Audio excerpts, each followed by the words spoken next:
नमस्कार, GNP news में आपका स्वागत है। गाजीपुर के हथियाराम मठ के पीठाधीश्वर भवानी नंदन यति जी ने मंत्री पद के लिए शैक्षणिक योग्यता का मुद्दा उठाया है।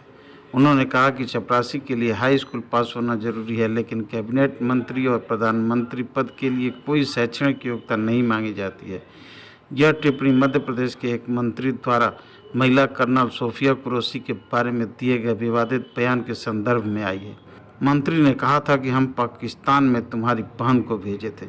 भवानी नंदन यति जी ने राष्ट्र सुरक्षा पर भी बात की। उन्होंने कहा कि राष्ट्र धर्म पूजा पाठ से बड़ा है। उनका मानना है कि राष्ट्र सुरक्षित रहेगा तो मठ मंदिर भी सुरक्षित रहेंगे। उन्होंने यह भी कहा कि यदि सरकार उन्हें बुलाए तो वो पाकिस्तान सीमा पर जाने को तैयार हैं। वे तिरंगे में लिपट कर ही वापस आएंगे।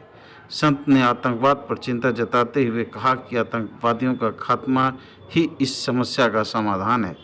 उन्होंने इस कार्य में भी अपनी सेवाएं देने की इच्छा जताई।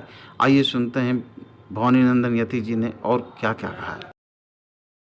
इस मिशन में जो है जो महिला कर्नल को जो है आगे लाया गया था, इसको लेकर एक मध्य प्रदेश का जो मंत्री है उन्होंने तो बयान दिया कि पाकिस्तान को ये बोला कि हम तुम्हारी बहन को ही तुम लोग यहाँ भेजे हैं। इस तरह के बयान को लेकर लगातार ट्रोल किया जा रहा है, ये गलत। देखिए, मंत्री भारत में कोई भी हो सकता है। भारत के अंदर सबसे बड़ी विडंबना मेरे दृष्टिकोण से यह है, भारत में चपरासी की नौकरी पाने के लिए 10th पास होना जरूरी है, पर भारत के कैबिनेट मंत्री और प्रधानमंत्री बनने के लिए किसी प्रकार की किसी क्वालिफिकेशन की आवश्यकता जरूरी नहीं है, यानी अंगूठा छाप भी बन सकता है। तो मैं कैसे मान लूं कि वो मंत्री जी बहुत विद्वान है। दूसरी बात, चाहे वो कुरैशी हो या वो कौन सिंधु सिंह या क्या थी, वो दो महिलाएं आगे की गई, ये भारत की आर्मी की जिम्मेदारी है।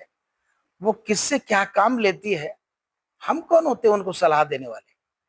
और भारत की नारियां, हम लोगों ने बुंदेले हर बोलो के मुंह हमने सुनी कहानी थी, खूब लड़ी मर्दानी वो तो झांसी वाली रानी थी। हो सकता है मेरी बहन कुरैशी और मेरी बहन वो जो कौन सिंधु सिंह क्या है, व्योमिका सिंह, हो सकता है वो कि वो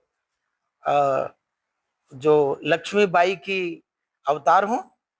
आज भारत पाकिस्तान हुआ तो जरूर हमारे मिलिट्री की कुछ क्षति हुई होगी, कुछ नौजवान मारे गए होंगे, तो वो अभी इसी भारत का नागरिक है और मैं भी इसी भारत का नागरिक हूं। मैंने कहा ना, अपने पूजा पाठ के धर्म से बढ़कर के राष्ट्र धर्म है। राष्ट्र सुरक्षित होगा तो मेरा मठ भी सुरक्षित होगा। तो मैं तीसरे आपके सवाल के जवाब में ये बात कहना पसंद करता हूं कि यदि भारत सरकार मेरे जैसे साधु को भी भारत पाकिस्तान बॉर्डर पर बुलाने की अगर जरूरत समझेगी तो शपथ है भारत माँ की, मैं पाकिस्तान के बॉर्डर पर जाकर के शायद तिरंगे में लिपट करके फिर वापस आऊंगा। मैं दिल से राष्ट्र के लिए अच्छा सोचता हूं। मेरे राष्ट्र निवासियों का, जैसे अभी भारत की कुछ सौभाग्यवती महिलाओं का सिंदूर छिन गया था, वो न छिन पाए कभी।